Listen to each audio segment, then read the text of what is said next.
Eccoci, buonasera, siamo tornati in pista con Effetto Friuli Giovani, buonasera a tutti, buonasera soprattutto ai ragazzi tantissimi, questa sera fatevi un applauso, giustamente ci fanno notare.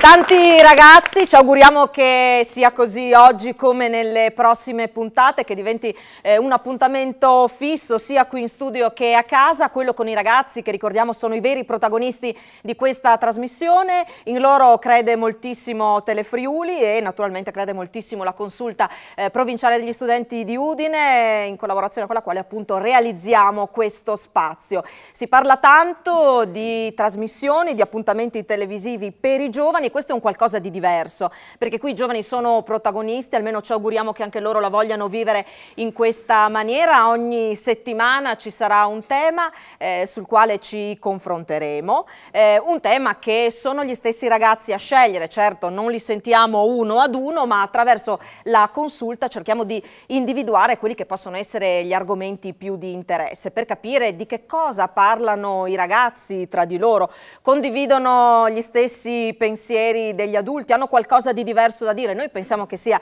questa seconda l'ipotesi giusta, ma avremo modo di scoprirlo in questa e nelle prossime puntate di Effetto Friuli Giovani. Il tema di questa sera, scelto, lo ribadisco, dai ragazzi stessi. Parliamo di integrazione e di immigrazione, perché quello che succede non solo nel mondo, non solo nel nostro paese in Italia, ma anche qui nella nostra regione, interessa naturalmente e coinvolge direttamente anche i ragazzi, anche loro ne parlano e ovviamente vogliamo cercare di capire quali sono i ragionamenti che fanno, quali sono le loro preoccupazioni, le loro speranze, che idee hanno. Ci saranno come sempre degli ospiti, degli adulti a farci compagnia e a stimolare insomma il dibattito. Vado a presentarli e a salutarli, comincio dal professore Emanuele Bertoni, grazie per essere con noi, che è il docente referente della consulta provinciale degli studenti di Udine dal 2006 ormai, giusto? Certamente, certamente. Grazie allora per essere con noi, saluto anche gli altri ospiti, Antonella Nonino, assessore comunale di Udine, buonasera, ai diritti e all'inclusione sociale, buonasera, grazie anche a lei per essere con noi, e saluto Roberto Novelli che è consigliere regionale di Forza buonasera. Italia, grazie mille per la presenza. Ma dicevamo, i veri protagonisti sono i ragazzi, cominciamo allora subito da loro, facciamo un passetto alla volta, partiamo dalla base e da quello che succede qui per poi magari aprirci a quanto accade nel resto del mondo. Integrazione. Allora, la prima domanda che voglio porvi è questa: che cosa è per voi l'integrazione? Che cosa intendete voi per integrazione?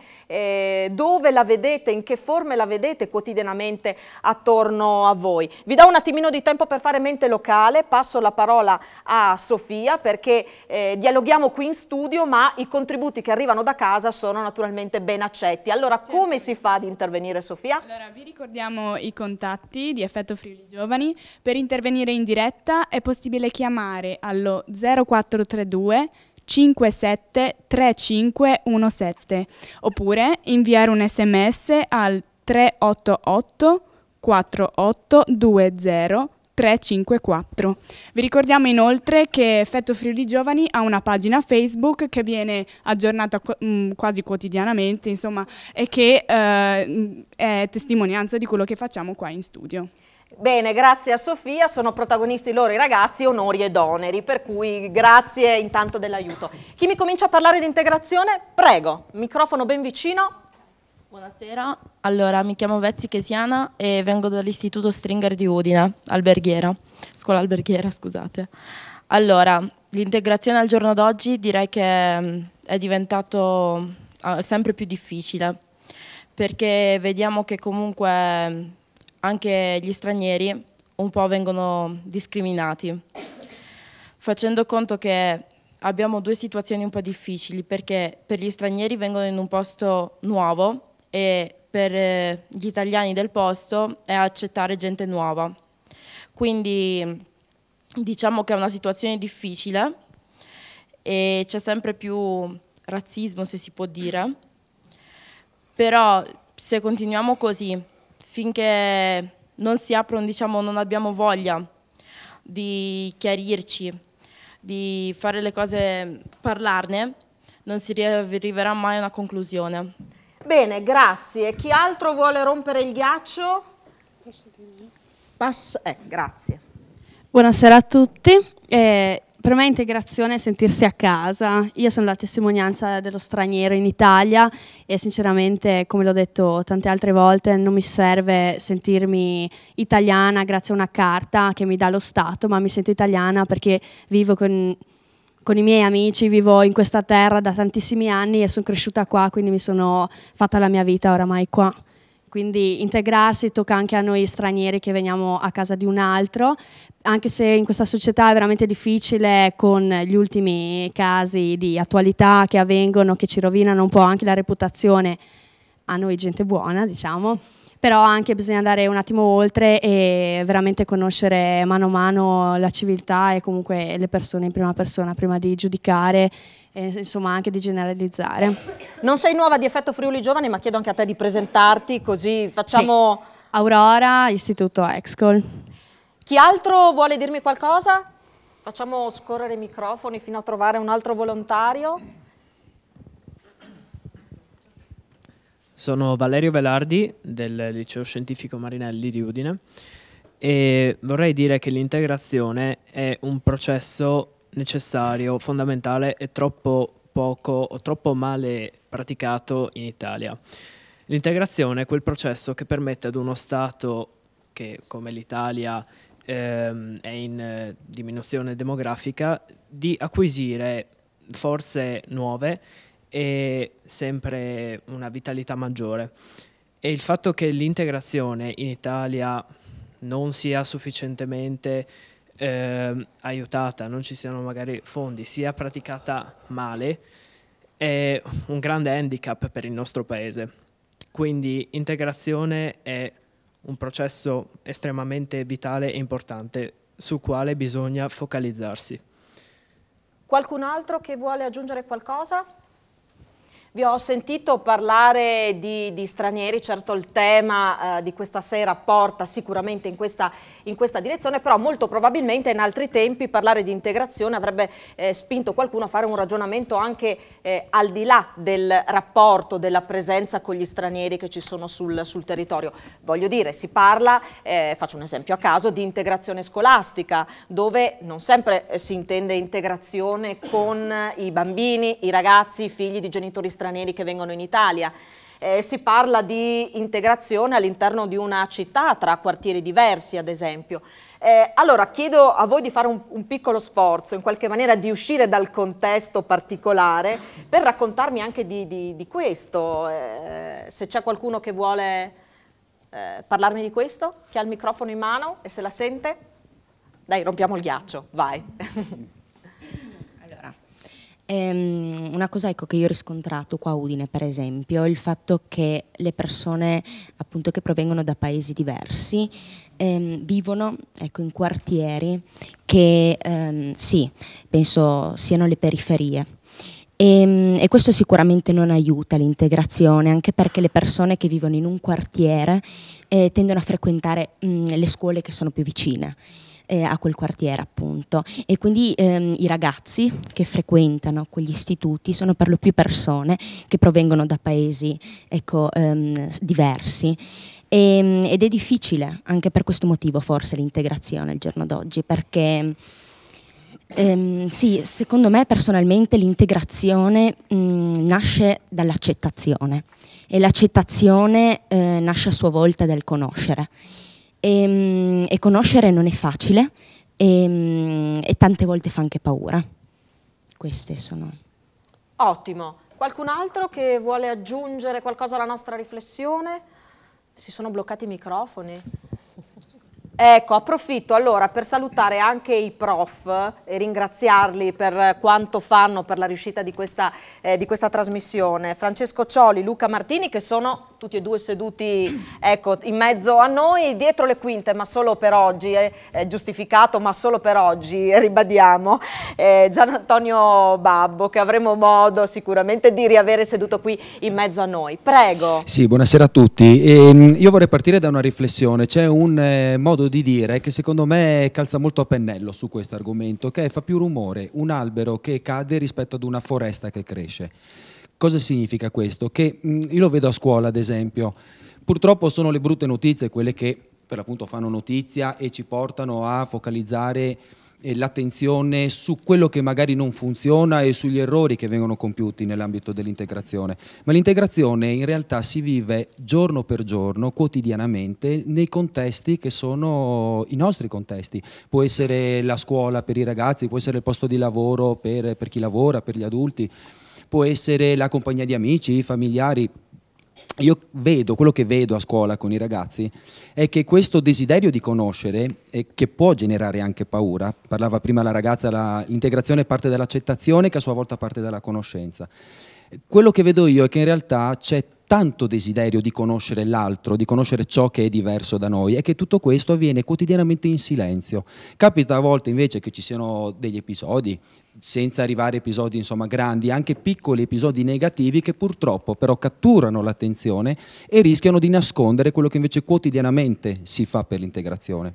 E non è che si fa qualcosa calato dall'alto, è dal basso in realtà che parte il fenomeno dell'integrazione, che significa semplicemente imparare a convivere insieme. Ecco, allora torno subito dai ragazzi, proprio sulla scorta di quello che veniva detto adesso. Pensiamo ad un gruppo di amici che può essere le persone che vivono nello stesso quartiere, può essere anche un gruppo di persone che sono della stessa scuola ma magari di classi diverse. Raccontatemi da questo punto di vista che cosa succede, che cos'è l'integrazione, che cosa l'aiuta, che cosa invece può ostacolarla. Chi mi dice qualcosa? Sì. Arriva il microfono. Eccoci. Allora, io sono albanese e vedo che comunque sia la gente, anche a scuola, anche fuori, quando ti chiedono di dove sei, anche ti dicono ma sei albanese, gli albanesi fanno questo, questo, questo. Vorrei dire comunque sia che allora, perché soprattutto ultimamente sento dire che ne combiniamo, che veniamo qua al posto degli italiani a casa loro.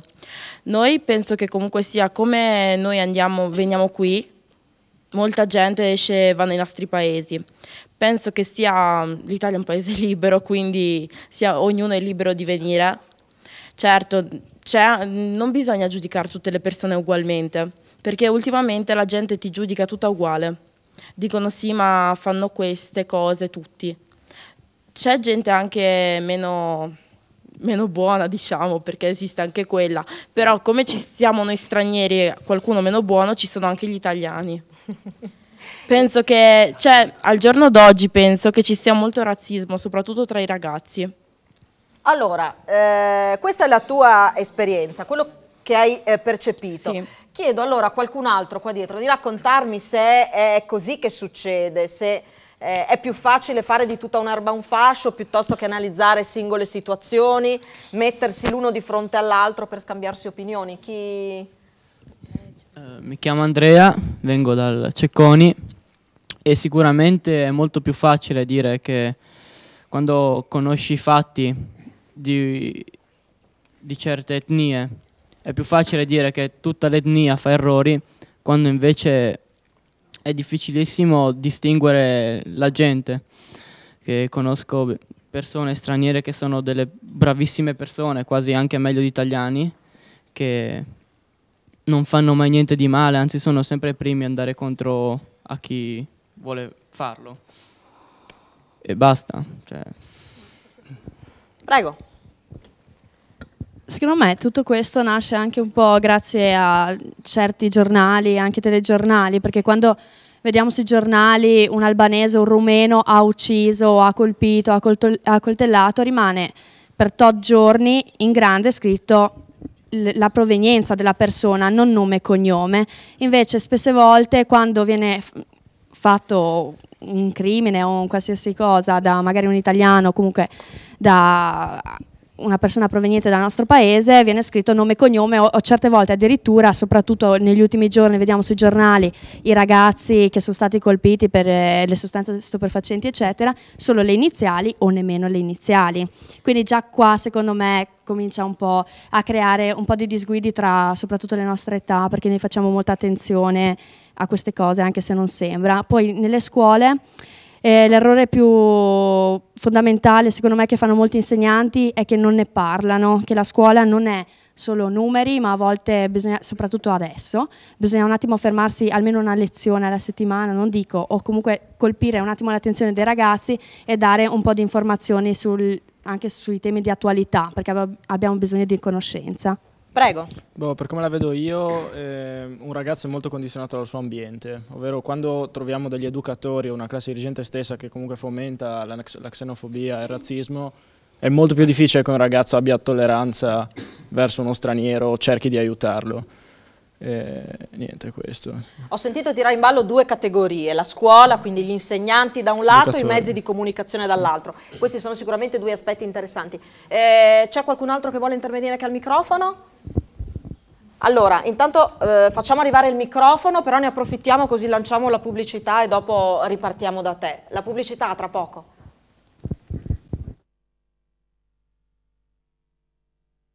Insieme con Effetto Friuli Giovani stiamo parlando di integrazione, immigrazione, siamo partiti dalla base, abbiamo sentito i ragazzi sull'integrazione, che cosa intendono loro per integrazione, ci hanno raccontato quali sono i casi e alcuni ci hanno spiegato perché secondo loro a volte l'integrazione è un percorso così difficile. Qualcuno ha puntato il dito contro i mezzi di informazione, qualcun altro ha detto beh, forse se ne parlassimo un po' di più a scuola un atteggiamento diverso ci sarebbe, ma vorrei sentire qualcun altro prima poi di passare la parola ai grandi che sono con noi questa sera. Prego, chiedo anche a te di presentarti, di dire la sono scuola. Suganti, vengo dal Deganutti e volevo riprendere quello che stava dicendo Aurora, che secondo me il motivo per cui i mass media enfatizzano molto la provenienza dei criminali di altre nazioni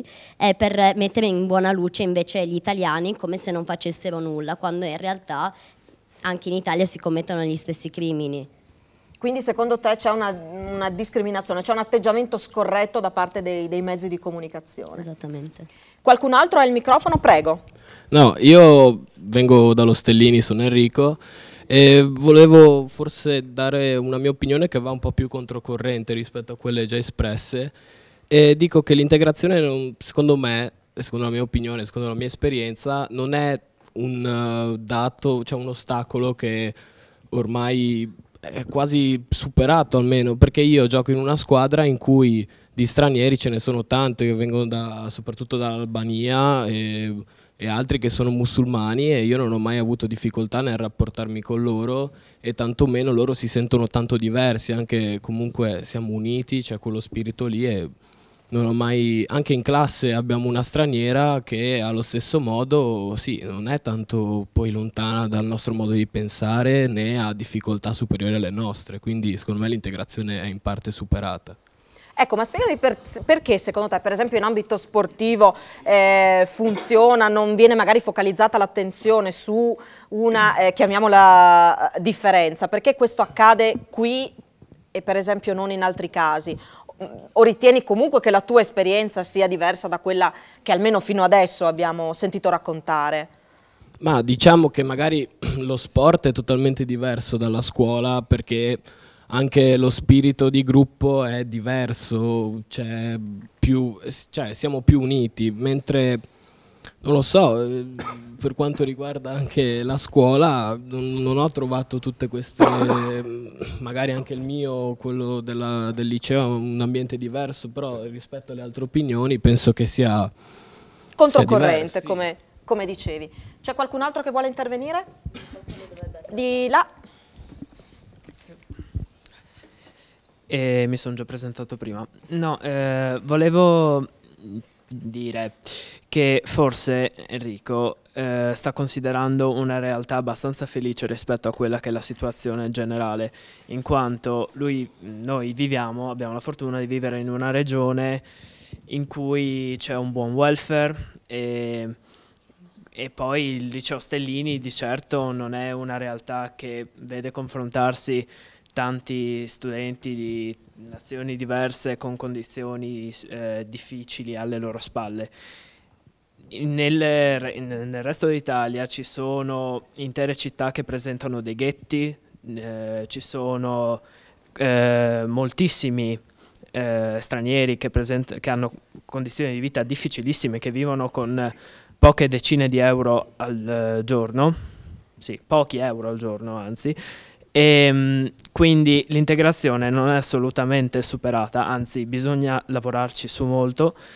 E un esempio sono i dati usciti qualche giorno fa sull'Espresso, che in Italia sono arrivati ad esempio 170.000 immigrati in tutto il 2014, 100.000 sono evasi dai centri di identificazione ed espulsione, sono a piede libero così, e vivono in condizioni miserabili. Questa non è integrazione. Ok, vai. Volevo rispondere a Valerio dicendo che secondo me non è una questione di provenienza l'essere in una condizione miserabile, perché di questi tempi mi sembra che moltissimi italiani siano nella stessa situazione.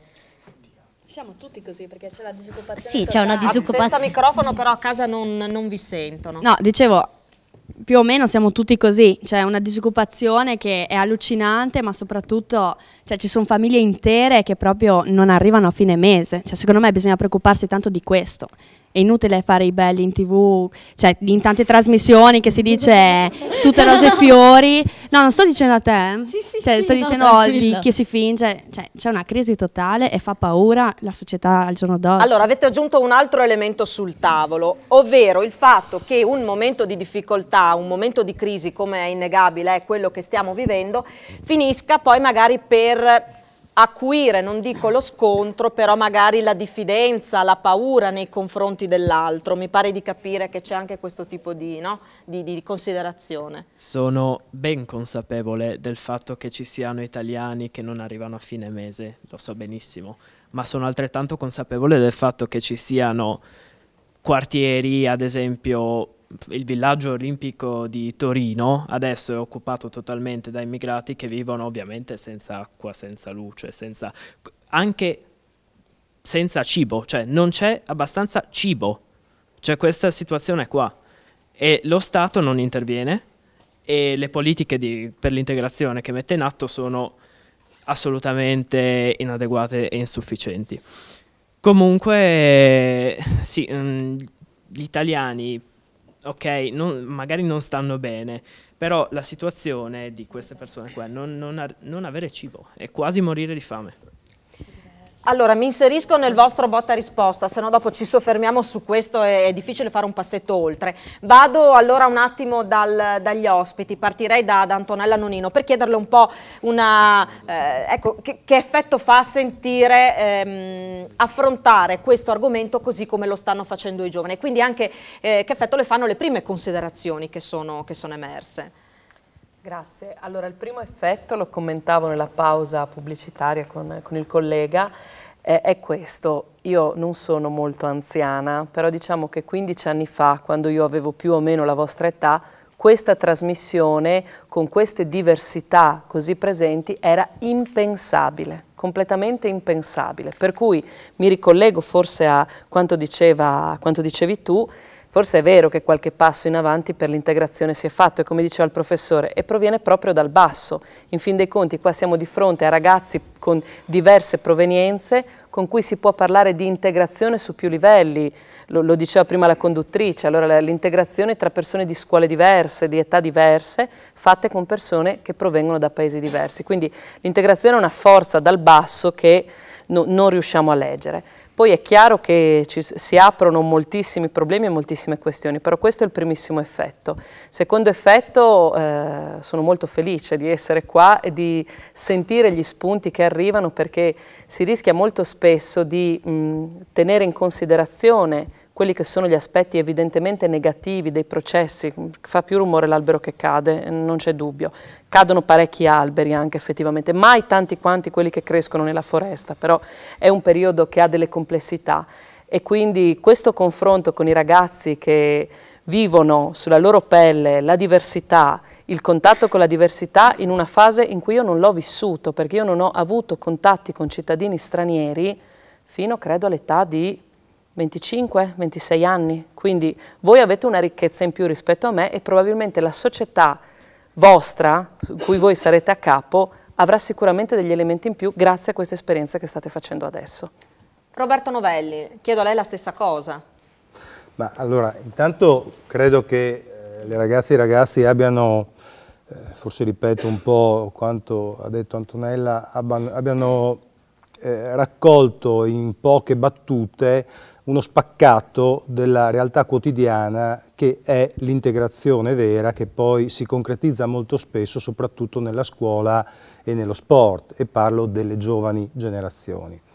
È evidente però che non vorrei che questa trasmissione prendesse una piega che è eccessivamente buonista, perché quando noi parliamo di immigrazione dobbiamo anche essere consapevoli, se vogliamo cercare l'obiettività, che l'immigrazione significa le quote degli immigrati che sono stabilite con accordi internazionali e che arrivano nei singoli stati per trovare lavoro e quindi per integrarsi anche con un aspetto economico che naturalmente gli consente di vivere insieme alla propria famiglia nello stato di arrivo. L'immigrazione è anche l'immigrazione clandestina, che normalmente porta purtroppo tutta una serie di disagi e di problemi che non sono poi nemmeno quantificabili, perché essendo clandestina noi non riusciamo mai a quantificare fino in fondo quali sono le conseguenze e quanta di questa immigrazione finisce nelle mani della criminalità organizzata e quindi acuisce la criminalità all'interno di un paese che l'ha già presente. E poi abbiamo la terza immigrazione, che è l'immigrazione dei richiedenti asilo e dei profughi. E su questo sappiamo che il tema del welfare è esplosivo. Perché? Perché mentre l'immigrato clandestino arriva e scompare, per cui potrebbe anche poi essere transitato in un altro stato, potrebbe essere a delinquere, potrebbe essere a lavorare in nero, potrebbe fare comunque qualcosa che lo Stato non identifica o non riesce a identificare nel momento in cui questo accade. Il richiedente asilo, il profugo invece, viene accolto, deve essere in qualche modo selezionato e quando nel processo di selezione dobbiamo essere in grado di dargli accoglienza, di dargli sostentamento, di dargli sostanza economica, sapendo riconoscere il profugo vero da quello che invece profugo in realtà non è e che magari ha fatto il giro delle 7 chiese negli altri paesi europei, non ha trovato accoglienza ed è arrivato qui da noi. Il tema vero, e concludo, è che l'Italia non è mai riuscita a darsi un'identità di azione su questo tipo di politiche dell'immigrazione. Noi non siamo come la Francia che ha scelto l'integrazione, come dire, più spinta e con tutte le conseguenze che si sono viste anche in questi giorni, o la Germania dove sono più orientati a un'integrazione legata al lavoro. Noi come Paese siamo sempre rimasti, come dire, con questo come in altri campi, abbastanza così ondivaghi e le conseguenze si incominciano a vedere. Lo può dire, credo, con cognizione di causa l'assessore che si trova ad affrontare i problemi economici, ragazzi. Ecco, allora abbiamo aggiunto un altro elemento, siamo partiti da integrazione, di immigrazione, adesso c'è un'altra parola chiave che è quella accoglienza. Allora, per parlare proprio delle cose quotidiane che ci coinvolgono e ci interessano direttamente, facciamo riferimento a un fenomeno che è esploso anche nella nostra regione, che riguarda appunto l'arrivo di centinaia di richiedenti asilo. È una questione che ci tocca da vicino vivono come cittadini e che tocca da vicino ovviamente anche gli amministratori. Le situazioni sono le più disparate, da quei comuni che decidono di farsi carico e magari di farsi carico anche delle lacune che esistono a livello normativo, di quello che non si riesce a fare a livello statale. Ci sono altre situazioni, altre realtà, quelli di comuni che dicono no, si trovano di fronte all'annuncio da parte della prefettura: guardate, domani arriveranno 30 cittadini afghani piuttosto che pakistani nel vostro comune, c'è un rifiuto totale. Nella nostra regione c'è anche poi il caso eclatante, però c'è anche quello di un sindaco minacciato di morte per aver semplicemente detto: il nostro comune è disponibile, eventualmente ce ne fosse bisogno, ad accogliere richiedenti asilo. Questo sarà il prossimo passo. Lo facciamo dopo la pubblicità, così vi do di nuovo il tempo di fare mente locale, che non si dica che faccio domande a sorpresa, che sono cattiva. A tra poco. Eccoci di nuovo insieme, abbiamo aggiunto un ulteriore ingrediente alla discussione di questa sera, la parola chiave è accoglienza, e ne parliamo adesso naturalmente con i ragazzi, partendo da quello che sta accadendo anche nella nostra regione. Lo dicevamo poco prima dell'arrivo della pubblicità: improvvisamente anche la nostra regione ha dovuto farsi carico dell'arrivo massiccio, indubbio, di richiedenti asilo. Per molti comuni si è posto il problema di come gestire un flusso che è sicuramente importante. C'è chi si mette a disposizione, mette sul tavolo delle soluzioni, chi dice no a prescindere. Di certo è una situazione complicata. Si diceva prima un problema che riguarda l'Italia, si parlava di altri paesi europei. Penso che sia anche giusto dire che sicuramente quella dell'immigrazione, delle politiche dell'immigrazione, è una sfida europea, tutta europea, che forse non è mai stata, diciamo, affrontata in maniera tale poi da dare risposte a chi si occupa concretamente, nella fattispecie proprio i comuni che si trovano a gestire queste situazioni. Allora, sentiamo i ragazzi, abbiamo il microfono da questa parte, prego. Sì, a questo proposito penso sia importante citare l'esempio del centro Balducci di Giugliano, che qualche settimana fa si è trovato a dare la disponibilità comunque ad accogliere 38 profughi afghani, che sono stati accolti però ovviamente in sovrannumero rispetto alle possibilità del centro, che ospitava già 50 persone. Questa situazione si pensava dovesse essere gestita per qualche giorno, giusto una cosa provvisoria di emergenza, però non è stato così e tuttora in realtà non sono aggiornata sulle ultime notizie, se è stata trovata qualcosa. Sono stati trasferiti 10 giorni fa. Ok, no, perché sì, sapevo che era abbastanza una situazione critica, anche lo stesso Libera aveva lanciato un appello, insomma. Però sì, è importante perché comunque ci sono queste realtà che non sono pubbliche, che si rendono disponibili per l'accoglienza e appunto forse penso che la pubblica amministrazione in genere dovrebbe fare di più e magari presentare delle soluzioni strutturali che non vadano a coprire solamente i buchi quando ci sono questi casi un po' più eclatanti di altri.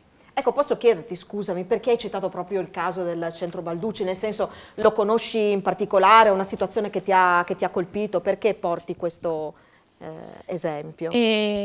Allora, io personalmente conosco il centro Balducci da un po' di anni, sia per le varie attività che fa di promozione culturale e mi è sempre interessato come ambiente, e in particolare questa notizia comunque era venuta fuori sia alla radio che sui giornali, certo, di questo arrivo, quindi penso che tutti l'abbiano sentita ed è una dimostrazione di solidarietà che in questo caso un prete fa nei confronti di altre persone, che potrebbe essere d'esempio per tutti. C'è qualcun altro in zona che vuole dire qualcosa mentre passa il microfono? Prego. Sono Chiara dallo Stellini. E volevo aggiungere appunto rispetto alle realtà dei centri di accoglienza, dell'accoglienza degli immigrati, che c'è molta disinformazione dovuta sia appunto alla scarsa informazione, allo scarso desiderio di informarsi. Ho notato molto spesso anche specie non solo tra i ragazzi, diciamo, molto spesso anche tra persone adulte, anzi forse soprattutto, appunto questa idea forse anche aggravata, cioè sicuramente aggravata anche dalla crisi che stiamo vivendo, questa diciamo facilità di accollare i costi che stiamo pagando in generale a un nemico identificato negli immigrati. Per esempio ho sentito cose assurde, tipo qualche settimana fa sono stata fermata così da una signora per strada mentre aspettavo l'autobus che mi ha detto che lo Stato dava a ogni immigrato una cosa tipo 20.000 euro al mese e un iPhone, mentre gli italiani morivano di fame. Ma perché l'ha detto proprio a te? Così era uno sfogo? No, sì, era uno sfogo. Cioè, va bene. Oppure anche, per esempio, io abito in un paese e anche lì quando ci siamo trasferiti c'era un uomo del paese, insomma eravamo andati al bar così per conoscere un po' di persone e questo signore insomma del paese si è messo a dire che, cioè si è messo a guardare l'infinito e a dire sono tutti albanesi, tipo stanno conquistando il mondo. Quindi c'è questa disinformazione generale, appunto questa tendenza a dare la colpa, a dare tutte le colpe a una sorta di, appunto, qualcosa identificato come un nemico comune, con informazioni sbagliate e senza la voglia di approfondire. Ecco, poi c'è anche una questione, quella dei costi, che magari giriamo poi all'assessore Nonino, perché questo è un altro dei temi che tornano spessissimo, sui quali si dibatte, forse magari con alcune imprecisioni. C'è qualcun altro qui? Sì. Prego. Riguardo a quello che diceva Chiara prima, secondo me appunto facendo un po' un paragone tra il discorso che abbiamo fatto all'inizio di integrazione e adesso questa deriva che ha preso tutto il discorso, ho questa impressione che in un contesto conosciuto che può essere il contesto scolastico piuttosto che appunto la squadra di calcio, come diceva Enrico prima, i giovani non facciano difficoltà ad accogliere l'altro, perché comunque sono persone che noi conosciamo, con cui abbiamo rapporti e con cui condividiamo qualcosa. Invece rispetto a quello che diceva Chiara, secondo me è molto più facile dare la colpa in un momento di crisi ad una sorta di nemico generale non identificato con una persona nello specifico. È la categoria che viene attaccata, ma perché non in questo caso, parlando di problemi economici e parlando di comunque spese ingenti che lo Stato farebbe, e che comunque non vengono fatte, il nemico è latente, è un capro espiatorio, in questo senso. Ok, passa il microfono. Prego, certo. Io volevo ricordare un po' a tutti, ma ricordare anche a chi è a casa, che l'Italia riceve soldi dall'Unione Europea per questi ragazzi, uomini oppure genitori che vengono in Italia in questi ultimi tempi, che si è visto anche nei giornali che è scoppiato lo scandalo contro i politici, perché molti di questi soldi non andavano in mano a questi profughi, ma andavano in mano a determinati politici, diciamo, e vorrei ricordare che non prendono 40 euro, 70 euro alla giornata come si viene detto o come pensiamo noi, ma bensì 4 euro al giorno. E poi ci facciamo spiegare, perché non credo sia neanche propriamente così. Facciamo scorrere il microfono, intanto vai. Sì. Allora, io sono Canciani Ambra Percoto e volevo fare proprio una domanda all'assessore per quanto riguarda i soldi, perché penso che ci sia ci siano molte inesattezze. Ad esempio su Facebook tutti quanti avranno visto post con a loro danno 50 euro al giorno, eccetera, eccetera, mentre noi italiani non siamo aiutati adeguatamente. Ecco, non è esattamente così, ma visto che io sono semplicemente una studentessa, vorrei chiedere proprio all'assessore come funziona questa cosa dei soldi.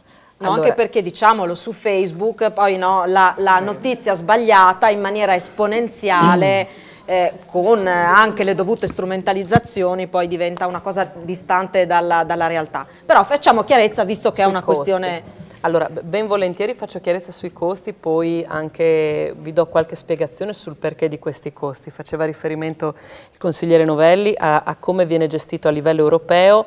Germania e Francia hanno un quantitativo di cittadini stranieri che entrano ogni anno, sia richiedenti asilo o chi entra ancora con le quote, cosa che in Italia non succede ormai da 5 anni, estremamente più alto, perché c'è una capacità di gestione del fenomeno che in Italia non c'è. In Italia abbiamo questi sistemi di emergenza, di accoglienza. Allora guardate, io ero prima al centro Balducci proprio per un incontro sull'usura e parlava un albergatore di Latina che aveva gestito un'accoglienza di una profuganza eccezionale dall'est europeo nell'83. Poi abbiamo avuto i profughi dall'Albania negli anni 90, dopodiché sempre alla fine degli anni 90 i profughi dall'area balcanica. Poi abbiamo avuto l'emergenza Nord Africa col ministro Maroni, adesso siamo all'emergenza Mare Nostrum e ad un panorama internazionale che si è aggravato in maniera esponenziale dal punto di vista delle guerre, sempre più vicine tra l'altro all'Europa. Abbiamo anche una profuganza dall'Ucraina che sta diventando sempre più importante e l'Italia in questo panorama non si è mai stabilizzata in una politica migratoria e non ha nemmeno una norma completa sulla richiesta di asilo. Poi è vero che è un problema europeo, ma diciamo che anche il nostro piccolo pezzo che in tutti questi anni potevamo fare non l'abbiamo fatto. Le cose quindi dagli anni 80 ad oggi, e potete immaginare quanti di voi erano nati nell'82-83, non lo so, quindi da prima che voi nasceste ad ora la situazione non è mai stata gestita, è sempre stata gestita con un costo giornaliero a persona non dato alla persona, ma dato al soggetto che fa accoglienza. In questo momento, nella sola città di Udine, abbiamo 5 sistemi di accoglienza diversi, d'accordo? Quindi ogni emergenza ha avuto il suo sistema di accoglienza e nella sola città, per cui noi abbiamo una quota fissa di soldi che per afghani e pakistani, il nostro sistema Aura territoriale in convenzione nostra con prefettura, Balducci, Nuova Associazione Nuovi Cittadini, Caritas territoriali e Centro Solidarietà Giovani, prevede un costo giornaliero a persona di 29,50 € a carico del Ministero dell'Interno. Okay? Quello che noi abbiamo cercato di fare è di avere, perlomeno su Udine, un sistema territoriale valido di controllo che non prevedesse esclusivamente l'accoglienza negli alberghi, no? Quindi un'accoglienza di emergenza, ma potesse prevedere che ci fossero delle associazioni titolate sul tema dell'accoglienza, dell'integrazione, dell'inclusione sociale, che potessero beneficiare di questi fondi per misure di accompagnamento reale, perché quello che successe con l'emergenza Nord Africa 2011 fu quello di avere per 2 anni persone sul territorio che non potevano fare nulla e che passati 2 anni di analisi della Commissione sono rimasti poi cittadini irregolari sul territorio. Quindi abbiamo cercato per quel poco che potevamo fare con le nostre forze di ente locale di fare questo e di promuoverlo anche presso altri enti locali. Ci sono delle buone prassi, Comune di Nimis, il protocollo fatto da Caritas con i ragazzi, famiglie anche di Mare Nostrum e anche cittadini afghani che chiedevano fateci lavorare, gratis, ma fateci lavorare. Quindi noi in qualche modo ricambiamo questo tipo di accoglienza che ci viene garantita come con la sopravvivenza, un posto dove dormire al chiuso, da mangiare ed eventuali esigenze se ci sono dal punto di vista medico. Cosa fanno? Questi ragazzi hanno garantito la pulizia di tutti i canali e di tutte le strade ogni giorno a Nimis e lo stanno facendo. Adesso cominceremo anche noi a Udine con le tinteggiature, sempre con questi ragazzi. Quindi, ecco, chiedo scusa solo per precisare questo perché finché non viene data una risposta alla domanda, cioè sulla richiesta di asilo, per legge comunque queste persone non possono lavorare. Per i primi 6 mesi non possono lavorare. Quindi per questo si parla di volontariato come possibile soluzione sia per la comunità che accoglie che ovviamente per le persone che richiedono asilo che possono appunto rendersi utili. Quindi anche il Comune di Udine perseguirà questa strada. Abbiamo adesso stabilito adesso faremo un protocollo, abbiamo stabilito che mansioni poter fare per poter fare in modo le persone non verranno pagate, loro in realtà ci chiedono di poter fare qualcosa, non ci sarà alcun pagamento e potranno occuparsi di quei lavori che noi adesso come comuni non riusciamo più a pagare. Non riusciamo più a fare piccolissime manutenzioni, piccole cose che non riusciamo a ricomprendere, dovremmo fare le grandi gare d'appalto e non riusciamo a farli più e quindi su questo cerchiamo un circuito virtuoso, che lo faremo per i richiedenti asilo, così come lo stiamo già facendo per le persone in condizione di indigenza che richiedono fondi o interventi di natura assistenziale. Abbiamo la pubblicità che incombe, solo una cosa, i soldi non vengono mai dati ai profughi, ai rifugiati, ma alle strutture. Vengono dati alle strutture per una sola tipologia di accoglienza che è quella percorso SPRAR, che sarebbe il sistema di accoglienza nazionale, quello non dell'emergenza, è prevista una piccola quota di 2,50 € al giorno, solo per quel sistema di accoglienza, però la quota giornaliera è più bassa, per cui è ricompreso 2 € vengono dati dall'associazione che accoglie alle persone. Ci fermiamo per la pubblicità, poi so che ci sono altre considerazioni, domande da parte dei ragazzi, arrivo subito da voi. A tra poco. Siamo tornati in diretta con Effetto Friuli Giovani. Quest'anno abbiamo aggiunto uno slogan al titolo della trasmissione che è "Adesso parlo io". Mi sembra che è un po' quello che sta succedendo questa sera, quello che ci piacerebbe succedesse tutte le sere. Quindi gli spunti arrivano direttamente dai ragazzi che condividono sensazioni, considerazioni e anche domande da rivolgere agli ospiti che ci servono a fare chiarezza su alcuni punti. Prima di ritornare ai ragazzi, Sofia, c'è un microfono a portata di mano, ricordiamo nuovamente gli estremi per poter anche da casa intervenire, contribuire alla riuscita di questa trasmissione. Sì, vai. Allora vi ricordo che per intervenire in diretta si può chiamare lo 0432 57 3517 oppure inviare un SMS al 388 48 20 354. Numeri che vedete tra l'altro anche in sovrimpressione. Poi Sofia? Ricordiamo la nostra pagina Facebook Effetto Friuli Giovani, con tutte le indicazioni sulla trasmissione. Anche lì cercheremo insomma poi di pubblicare qualcosa un po' più spesso, anche per anticipare i temi della trasmissione, così che i ragazzi che vogliono partecipare, vogliono essere in studio, abbiano la possibilità insomma di sapere di cosa andremo a parlare nella puntata seguente e partecipare, cosa che naturalmente ci fa molto piacere.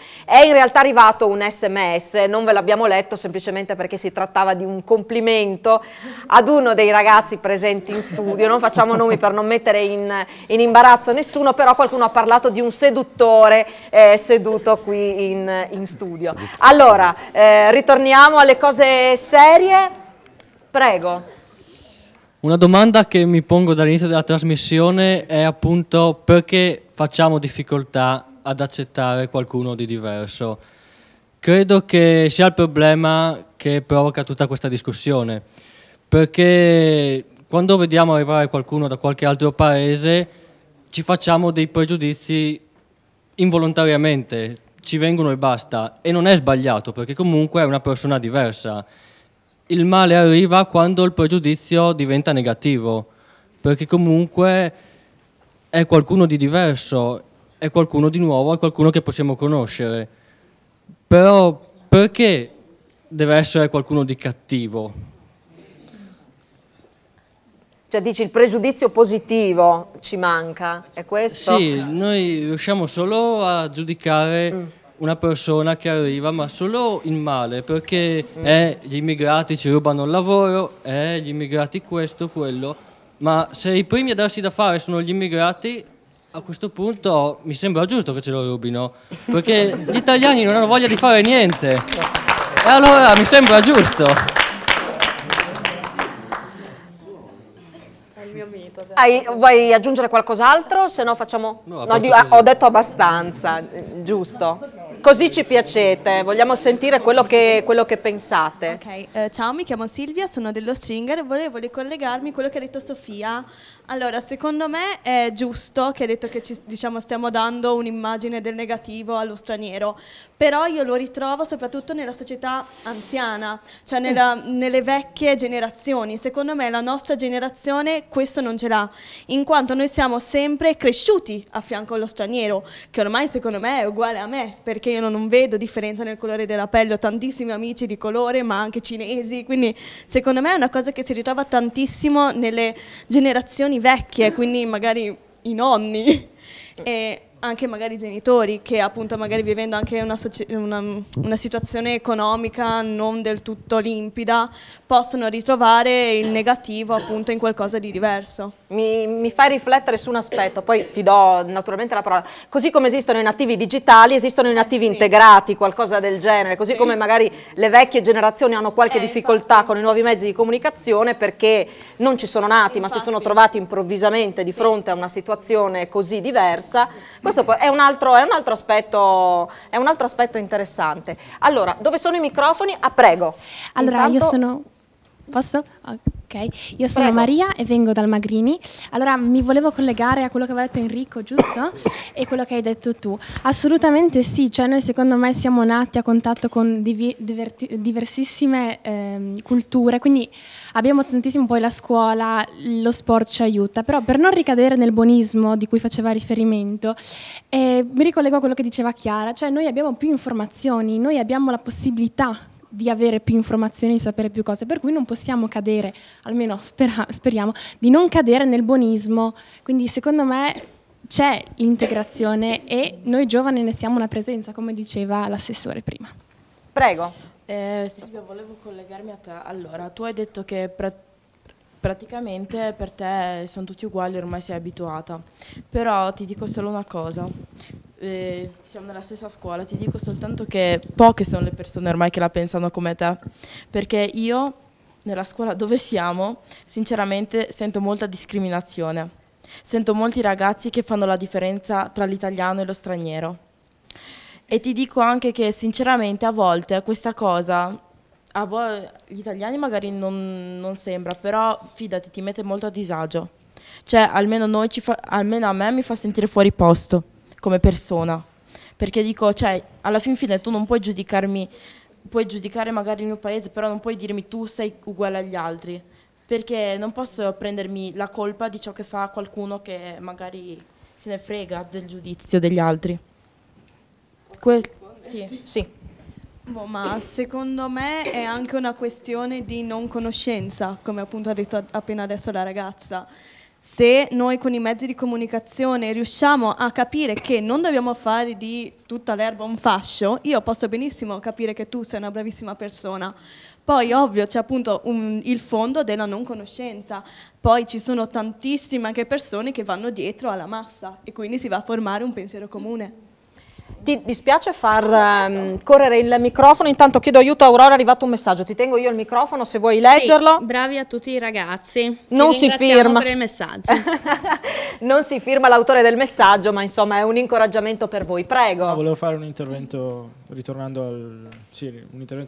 al discorso del consigliere.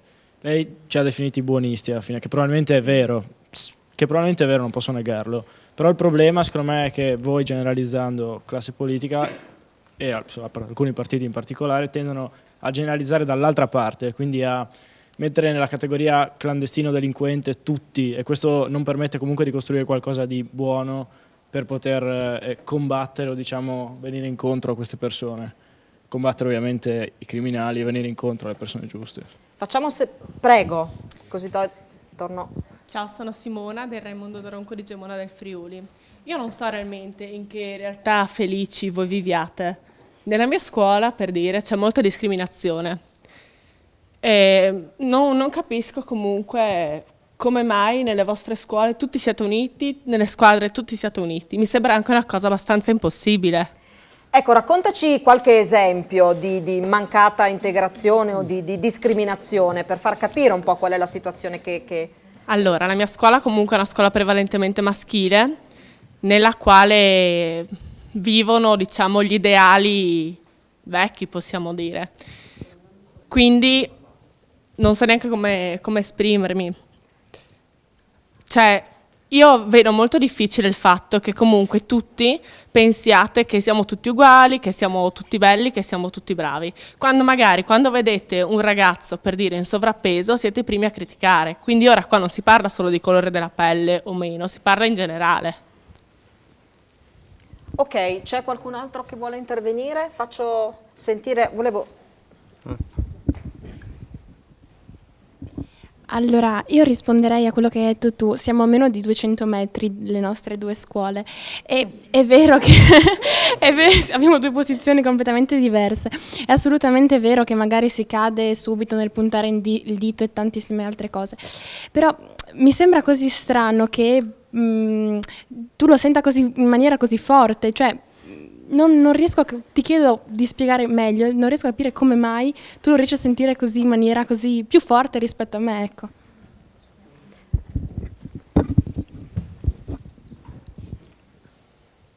perché nella realtà in cui mi trovo io comunque, cioè io vivo da 4 anni in una scuola razzista, possiamo chiamarla, dove c'è una maggioranza di ragazzi che la pensano diversamente da molti di voi. Quindi comunque, cioè io la penso non come loro, però sono molto vicina ai loro ideali piuttosto che alle vostre opinioni. Quindi tu non ti riconosci in molti dei discorsi no. che sono stati fatti Mi dispiace, qui. ma no. Quindi sei più dalla parte del consigliere Novelli che dice c'è troppo buonismo, forse la realtà non è quella. Bertoni. Ci può essere indubbiamente molto buonismo, però bisogna riconoscere il grandissimo lavoro che viene fatto all'interno delle scuole in termini di integrazione. Nelle scuole citate, in tutte le scuole citate, ci sono moltissimi progetti che permettono un'integrazione fra le varie componenti. Nel Daronco di Gemona so benissimo che si sta lavorando in maniera molto seria e attenta in questo orientamento, quindi per creare un'integrazione, per creare un vivere civile comune. Non è vero che è una scuola razzista, assolutamente, come ritengo, ed è uscito da molti interventi degli studenti, che la scuola sia la vera palestra in cui gli studenti, i giovani, possono integrarsi, possono scambiare opinioni e comunque vivere assieme. Novelli, mi ricollego insomma a quello che sta un attimino emergendo per sentire anche una campana diversa su situazioni magari diverse da quelle che ci sono state raccontate da parte dei ragazzi. Lei so che conosce realtà di cui tra l'altro sono occupati anche i mezzi di comunicazione che forse ci dicono anche qualcos'altro rispetto a quello che sta emergendo. Sì, io credo che la mia presenza questa sera qui sia anche, come dire, legata al fatto che la mia visione non è distante dalla vostra, sia ben chiaro, però quello che credo sia importante che sia sempre posto come tema di riflessione è che il ragionamento non può essere monocorde, cioè esiste un mondo, un meccanismo molto complesso. Noi dobbiamo saper guardare le cose positive che avete detto voi, ma dobbiamo anche saper guardare invece le cose negative che vanno a inquinare quelle positive. Nella scuola regionale, credo, se non sbaglio, ci sono qualcosa come 19.000 studenti stranieri. Allora, una presenza così massiccia di studenti stranieri, che sono in aumento rispetto all'anno precedente, credo di un 2,5%, fa sì che il processo integrativo sia ormai un volano che è in movimento, con poi indubbiamente dei blocchi, che magari sono quelli che ha detto la ragazza, ma che ormai si è attivato un processo che è inarrestabile. Questa è la cosa più bella e più positiva. Però attenzione, tutto questo non può nascondere invece quello che anche voi dovete saper guardare, e lo dovete guardare, perché poi diventa l'elemento dirompente. Quando ad esempio noi parliamo dei minori stranieri non accompagnati che arrivano in regione, quindi arrivano in regione e devono essere accolti secondo la normativa europea, italiana e anche il buon senso, l'etica e la morale di un popolo, devono essere accolti e devono essere tenuti, mantenuti, istruiti e formati nei centri di accoglienza per minori non accompagnati. Bene, io credo che questo aspetto, che ha un costo, perché ricordiamolo sempre ragazzi, ha un costo, un minore non accompagnato costa 80 euro al giorno alla collettività. Allora voi questo lo dovete anche spiegare al padre di famiglia italiano, virgoletto, residente qui, che non arriva a fine mese, che a un certo punto magari vede una realtà in cui esistono dei minori stranieri non accompagnati che poi magari su Facebook mettono le fotografie con il Corano e con il Kalashnikov in mano. Questo voi dovete saperlo guardare, perché altrimenti, ecco il senso del mio ragionamento iniziale, ci tappiamo gli occhi di buonismo e tutte queste cose non le vogliamo vedere. Invece dobbiamo vederle.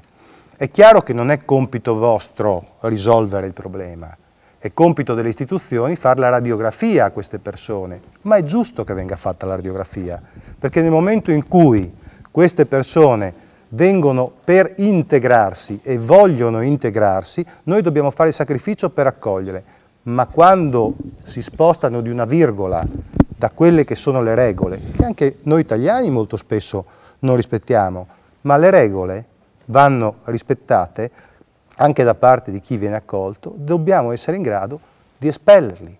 Purtroppo questo non accade. Il programma SPRAR, lo diceva l'assessore Nonino, a Cividale, nell'ambito del progetto SPRAR, quindi un appartamento con 4 giovani, se non ricordo male, era diventato una centrale di spaccio anche nelle scuole. Questi 2 episodi vi racconto sono a Cividale, non in tutta la regione. Ecco, leggo un questi messaggio. Giovani, e concludo, questi giovani sono ancora lì e hanno spacciato droga ad altri giovani. Queste sono cose che noi dobbiamo essere in grado di mettere sul piatto della bilancia. Aspetta che sei senza piatto della microfono. Vi bilancia. leggo un messaggio che è arrivato, dopo sentiamo altre considerazioni. Salve, vorrei dire che il buonismo non porta nessuna integrazione se non abbiamo un'etica del condividere. Un saluto a Robert. Fernando? Robert? O forse un saluto Robert. Vabbè, non importa, non scendiamo nel dettaglio. Ci fermiamo, c'è la pubblicità, poi ritorniamo e continuiamo a riflettere anche su questi ultimi aspetti che sono stati messi sul tavolo dal consigliere Novelli. La pubblicità. Di nuovo in diretta, di nuovo insieme, facciamo un attimino una pausa brevissima rispetto al tema che stiamo trattando. Volevo andare un attimino dal prof Bertoni per fare un po' il punto della situazione. Dicevo in apertura che siamo arrivati alla 9ª edizione, no, di questa trasmissione. Non ne ho parlato in apertura, ne parliamo adesso perché mi pare insomma che ci sia stata un'evoluzione, no, in questi anni e mi pare che anche la risposta che sta arrivando questa sera dai ragazzi stia a significare quanto insomma il progetto abbia significato, certo. Mettiamola in questi termini. Beh, è giusto che ne parliamo adesso, innanzitutto perché lo slogan della trasmissione è "Adesso parlo io", quindi parlano gli studenti, dopodiché noi adulti diamo il nostro contributo, ma la centralità del programma è rappresentata dagli studenti ed è la volontà condivisa da parte della Consulta Provinciale di Studenti. Quando ha pensato di realizzare un progetto finanziato, supportato dalla Regione Friuli Venezia Giulia con i bandi per i progetti speciali, l'attività prevede in realtà 2 progetti fondamentali, Effetto Friuli Giovani da un lato, e lo vediamo stasera, dall'altro abbiamo il telegiornale degli studenti che andrà in onda probabilmente verso fine marzo, inizio aprile di quest'anno, quindi siamo impegnati su vari fronti. Non posso non ricordare anche il supporto che è stato dato dalla SAF. Durante le trasmissioni previste verranno a trovarci qui in studio degli studenti che provengono da scuole periferiche, da scuole un attimino poste fuori rispetto alla centralità degli studi di Telefriuli. Quindi SAF ci ha aiutato, ha dato il suo contributo, il suo supporto, il suo sostegno anche la provincia di Udine. Il progetto è dell'Ufficio Scolastico Territoriale di Udine della provincia della Consulta Provinciale di Studenti di Udine. Non posso però in questo contesto non ringraziare chi ha creduto fino in fondo a questo progetto, certamente la rete Telefriuli, il direttore Terasso, il direttore Bertoli, che effettivamente hanno creduto e hanno voluto proseguire con questa collaborazione. Non posso non salutare in questa sede e ringraziarlo per il sostegno il vicario del direttore generale dell'Ufficio Scolastico Regionale Friuli Venezia Giulia, dottor Pietro Biasiol, che ha seguito negli ultimi anni la nascita e l'evolversi di questo progetto. Tra l'altro tra i ragazzi c'è anche il nuovo presidente della consulta provinciale di Udine degli studenti che sentiremo. E prima però non vorrei si raffreddassero, no, le lingue, diciamo così, rispetto al tema di questa sera. Avete già il microfono, allora se vogliamo ritornare all'argomento, prego. Ok, allora, buonasera a tutti, sono Gabriele dallo Stringer. Allora, io vorrei intanto fare una domanda all'assessore. Prima ho sentito con molto piacere, devo dire, che comunque alcuni immigrati hanno chiesto comunque di lavorare, pur non essendo retribuiti, comunque per dare un segno di partecipazione nella nostra società. Nel caso in cui queste persone, non so, imbiancando un muro si fanno male, chi risponde di questa cosa? È molto pertinente la domanda, infatti questo progetto faceva fatica a partire proprio perché questi erano gli aspetti determinanti. La Regione Friuli Venezia Giulia ha pensato di stabilire un budget per delle coperture assicurative da garantire a quelle associazioni che firmano il protocollo, quindi i ragazzi, le famiglie, i familiari afghani, pakistani, stranieri che prestano questa attività sostanzialmente risultano con questa copertura assicurativa.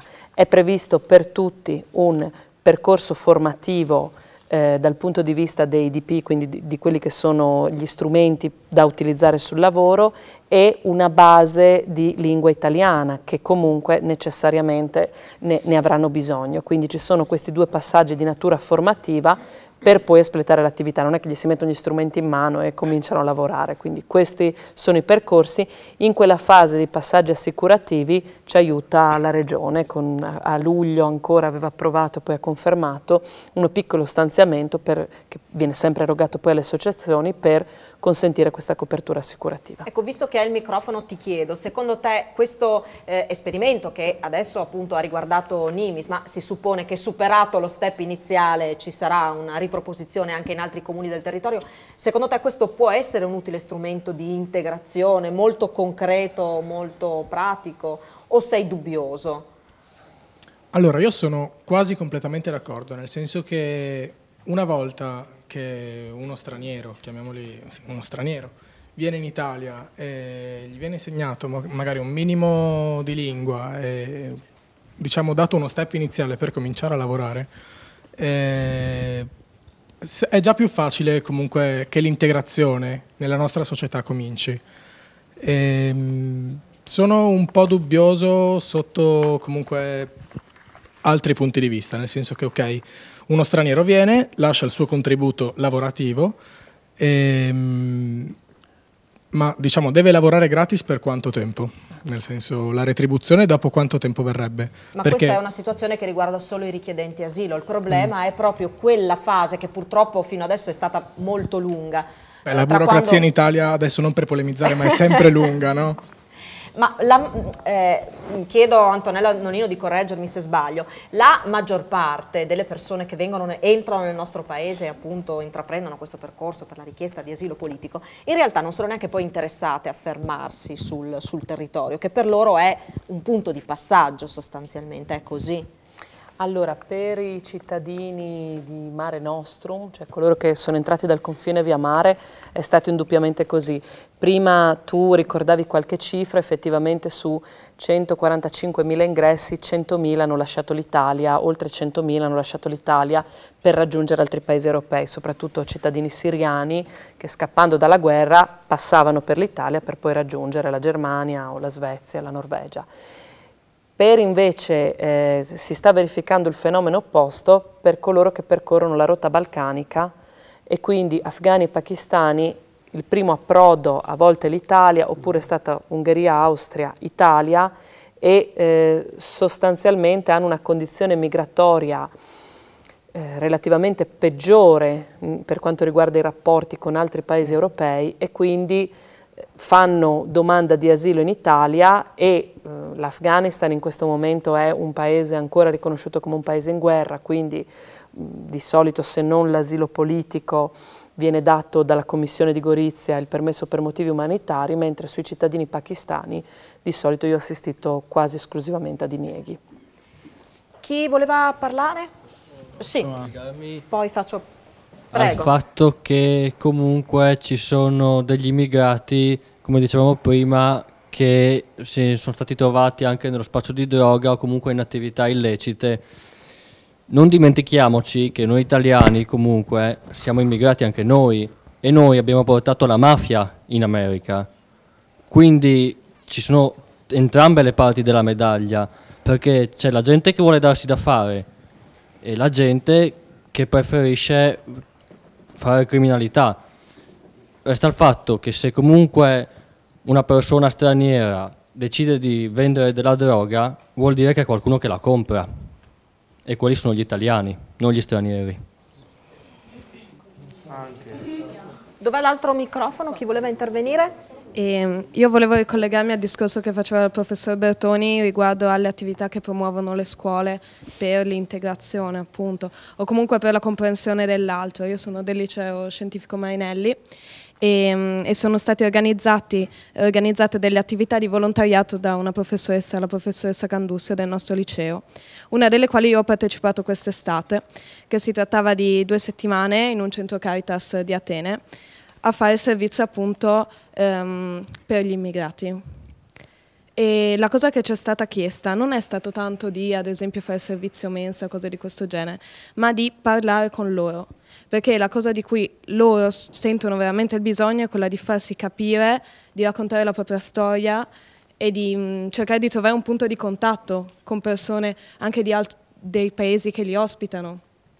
Io ho incontrato questo ragazzo che aveva avuto 27 anni, afghano, che sapeva 8 lingue e non riusciva a uscire da Atene perché non gli davano i permessi e lui voleva lavorare, perché con 8 lingue uno pensa di poter trovare un lavoro, no?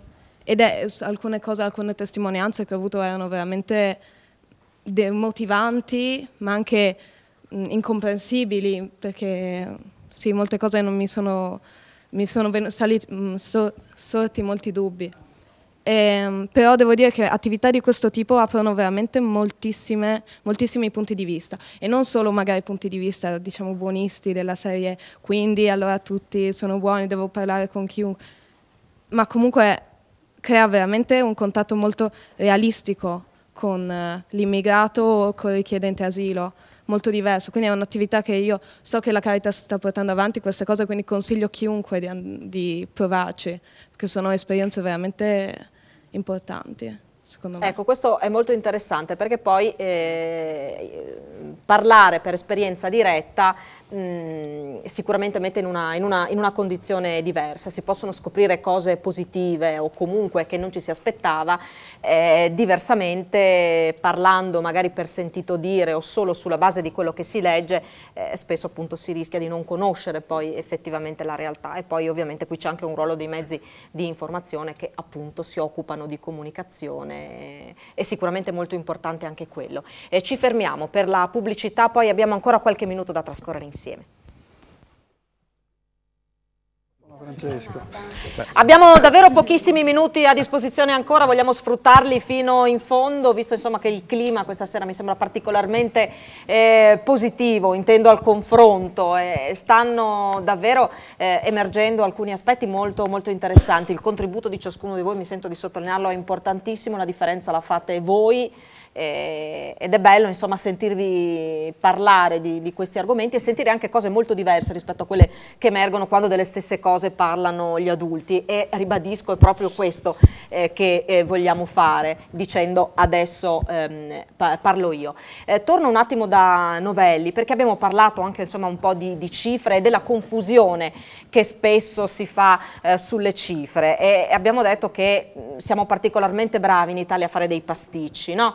E poi ovviamente soprattutto quando si parla di cifre e di numeri non solo è facile fare confusione, ma capita che qualcuno li legga perché vuole arrivare a un risultato, e quindi in qualche maniera i numeri vengano, sì, facciano parte di una strumentalizzazione poi spesso. Aggiungiamo qualche dato e facciamo ulteriormente chiarezza, visto che comunque ecco, l'aspetto dei costi era emerso. Anche la Regione ha un suo programma per l'immigrazione, che è un programma piuttosto corposo, perché questa è la delibera. La Regione mette di fondi propri, e ci tengo a dire ragazzi, allo stesso modo quando governava il centrodestra rispetto ad adesso che governa il centrosinistra, quindi non è neanche un problema di parte politica, 2,5 milioni di euro, che nel 2014 hanno sommato anche 340.000 euro di fondi statali e 600.000 euro di fondi europei. Quindi il programma dell'immigrazione che la Regione Friuli-Venezia Giulia attiva corrisponde a 3.420.000 euro. Questo naturalmente si somma a tutto il resto che abbiamo detto di fondi statali ed europei. E qui c'è l'istruzione, la formazione, l'integrazione scolastica, i progetti territoriali, il bando casa che non riguarda soltanto gli stranieri ma anche le persone italiane in disagio, la protezione sociale, i programmi contro la tratta, eccetera. Quindi voglio dire, il sistema del welfare ha come dire, una struttura che è congegnata in modo tale da offrire protezione.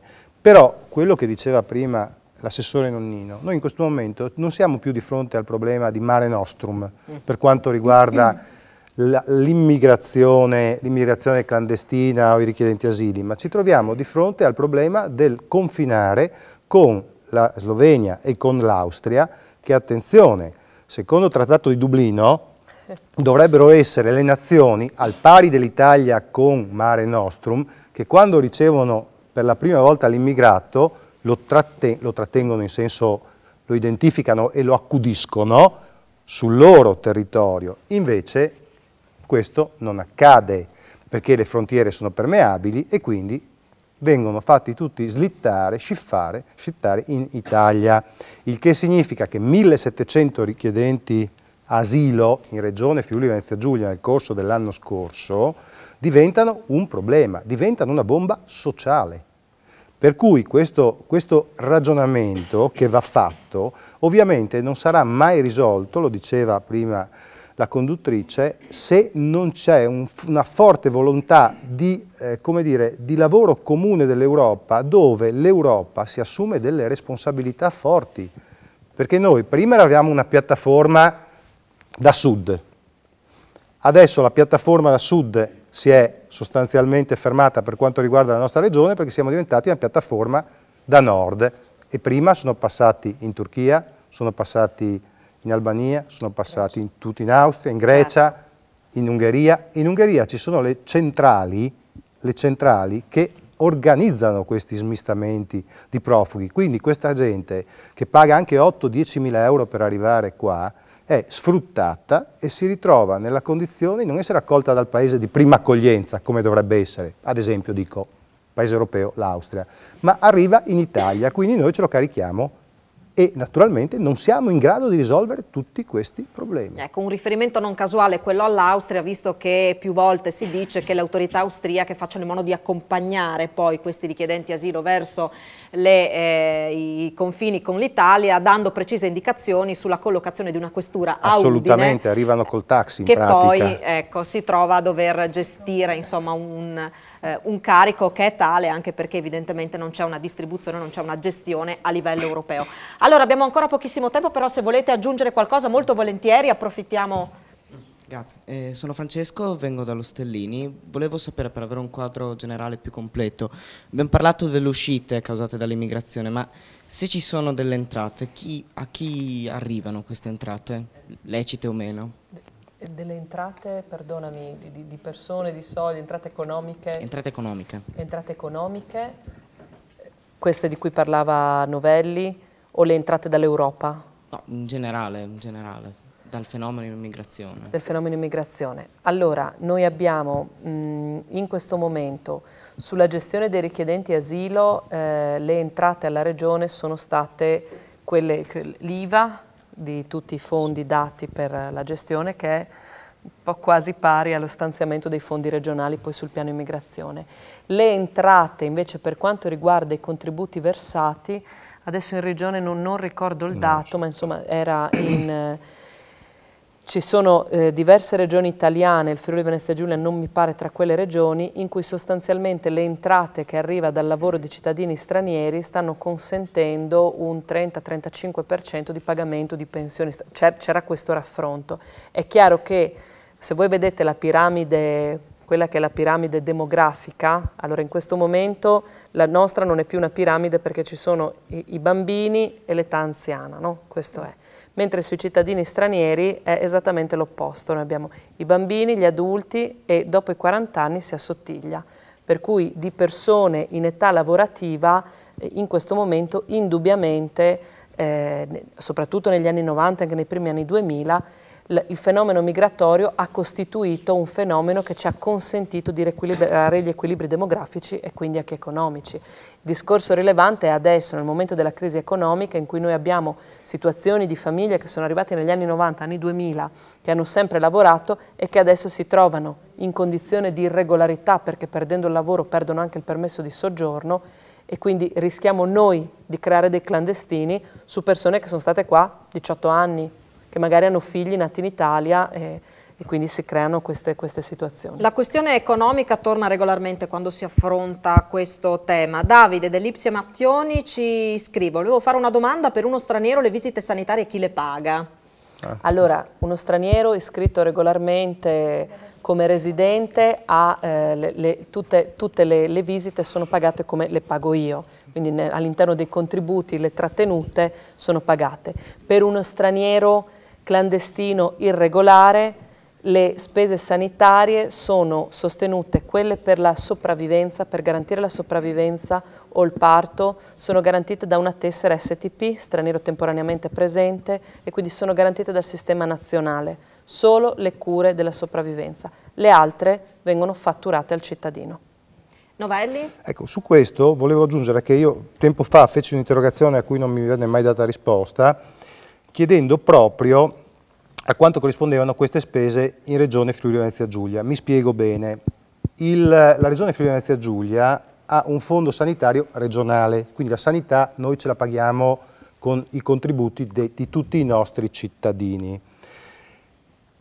Le spese a cui faceva riferimento l'assessore Nonnino gravano sul Fondo Sanitario Nazionale, ma non per la Regione Friuli Venezia Giulia, che è il fondo sanitario nostro, per cui noi Regione Friuli Venezia Giulia, che abbiamo anche l'obbligo di dare assistenza come è giusto agli immigrati clandestini, dovremmo fare in modo di farci rifondere dallo Stato quelle spese che però io sto ancora aspettando la risposta. No, adesso, sì, sto ancora aspettando la risposta. La collega Telesca, però sto ancora aspettando la risposta perché appunto è un punto che no, è un punto centrale. Vado a stringere, chiedo scusa, ma abbiamo finito il tempo a nostra disposizione. Sono arrivati vari messaggi di saluti, complimenti ai vari ragazzi, non possiamo leggerli, se no ci trasformiamo in altra trasmissione. Però ci dicono di dare la parola a Francesco Tognato. Noi gli avevamo dato il microfono ancora prima di ricevere il messaggio, in realtà, perché appunto abbiamo fatto parlare, abbiamo sentito il prof Bertoni, sentiamo anche lui in qualità di presidente della consulta, un po' su questo progetto e sul ruolo che ha appunto la consulta. Buonasera a tutti, come già detto sono il presidente della consulta provinciale di studenti di Udine e questo progetto diciamo che è in un certo qual senso la consulta, la rappresenta perché la consulta è un organo istituzionale di rappresentanza degli studenti e come meglio di così si possono rappresentare gli studenti e le loro idee. Qui si attua un passaggio secondo me di due livelli che è rappresentativo, cioè ascoltare le idee che tutti gli studenti hanno, ma poi quando ci sono progetti che possono venire attuati, ad esempio Scuola Amica con l'Unicef sull'integrazione, è un progetto portato avanti dalla consulta provinciale degli studenti. Il 26 novembre dello scorso anno eravamo a Trieste a una seduta straordinaria del Consiglio regionale con la garante dei diritti del fanciullo regionale e ho tenuto un discorso sull'inclusione. La consulta ha questa capacità di raccogliere le idee degli studenti, che questi devono portargli, ovviamente questo è il loro compito, e far riferimento alle istituzioni competenti che poi hanno così l'occasione di sentire anche nel luogo istituzionale le posizioni e le istanze degli studenti, e questo è il grande compito della consulta, e qui mi sembra che sia un ottimo modo per far capire cos'è e soprattutto farla conoscere alle istituzioni che sono qui e ai ragazzi che stanno portando la loro idea. Ecco, tra l'altro proprio nei giorni scorsi la consulta si è riunita in assemblea plenaria a Palazzo Belgrado, sede della provincia di Udine, e proprio i ragazzi in rappresentanza dei vari studenti hanno affrontato alcune questioni, tra le quali alcuni disagi patiti dagli istituti. Sono state segnalate alcune cose che non funzionano, dalle infiltrazioni d'acqua, porte che non si aprono, non si possono sostituire. C'è stato un confronto, speriamo proficuo, con gli amministratori, si è parlato anche di trasporti, però insomma sicuramente il fatto che ci sia un tavolo istituzionale aperto e che voi possiate appunto portare la propria voce in rappresentanza di tutti gli altri studenti è sicuramente un fatto positivo. Come positiva è la vostra partecipazione, come è stata positiva la vostra partecipazione questa sera, mi auguro che sia così anche le prossime volte. Le porte dei nostri studi sono naturalmente aperte a chi ha voglia di partecipare, di vivere questa esperienza, di raccontarci appunto qualcosa di sé. sarà nostra cura farvi conoscere con un po' d'anticipo i temi che andremo a trattare nelle varie puntate, così appunto che voi possiate saperlo e insomma possiate partecipare con consapevolezza e con la voglia di raccontarci qualcosa, che è appunto il nostro obiettivo. Quindi grazie a tutti voi ragazzi, buona la prima, direi, complimenti davvero, grazie agli ospiti che hanno stimolato il dibattito e a voi che ci avete seguito da casa. Grazie, alla prossima, arrivederci.